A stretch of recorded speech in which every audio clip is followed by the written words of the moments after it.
Pagbasa mula sa sulat ni Apostol San Pablo sa mga taga-Roma. Gumagamit ako ng karaniwang pangungusap dahil sa inyong likas na kahinaan, kung paanong ipinailalim ninyo noong una ang inyong sarili sa karumihan at sa kasamaang palala ng palala. Ilaan ninyo ngayon ang inyong sarili bilang alipin ng katwiran para sa mga banal na layunin. Noong alipin pa kayo ng kasalanan, hindi kayo saklaw ng katwiran. Ano ang napala ninyo sa mga bagay na iyon na ikinahihiya ninyo ngayon? Kamatayan ang ibinubunga ng mga iyon. Ngunit ngayong pinalaya na kayo mula sa kasalanan at naging alipin na ng Diyos, ang natamo ninyo'y isang buhay na banal at ang ibinubunga nito'y buhay na walang hanggan.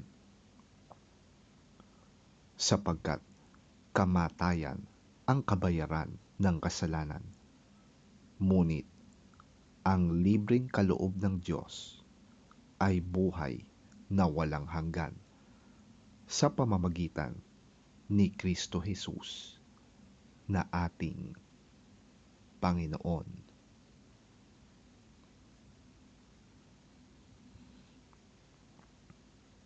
Ang salita ng Diyos. Salamat sa Diyos.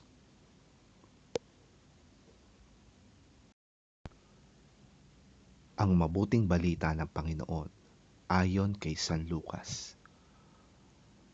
Papuri sa iyo, Panginoon.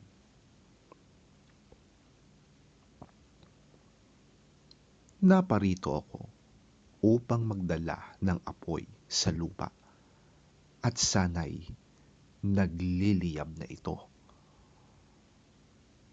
May isang bautismo na dapat kong danasin at ako'y nababagabag hanggat hindi ito nagaganap.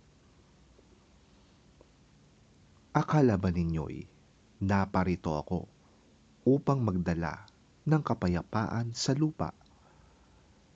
Sinasabi ko sa inyo, hindi kapayapaan ang dala ko, kundi pagkabaha-bahagi. Mula ngayon, ang 5 sa isang sambahayan ay mahahati. 3 laban sa 2 at 2 laban sa 3. Ang ama laban sa anak na lalaki at ang anak na lalaki laban sa ama. Ang ina laban sa anak na babae at ang anak na babae laban sa ina. Ang biyenang babae laban sa manugang na babae at ang manugang na babae laban sa biyenang babae.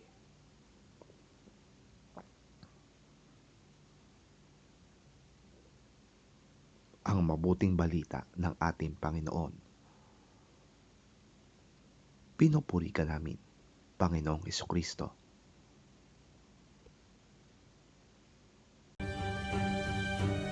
I have come to bring fire on the earth, and how I wish it were already kindled. But I have a baptism to undergo, and what constraint I am under until it is completed. Do you think I came to bring peace on earth? No, I tell you, but division. From now on, there will be 5 in one family, divided against each other, 3 against 2, and 2 against 3. They will be divided, father against son, and son against father, mother against daughter, and daughter against mother, mother-in-law against daughter-in-law, and daughter-in-law against mother-in-law.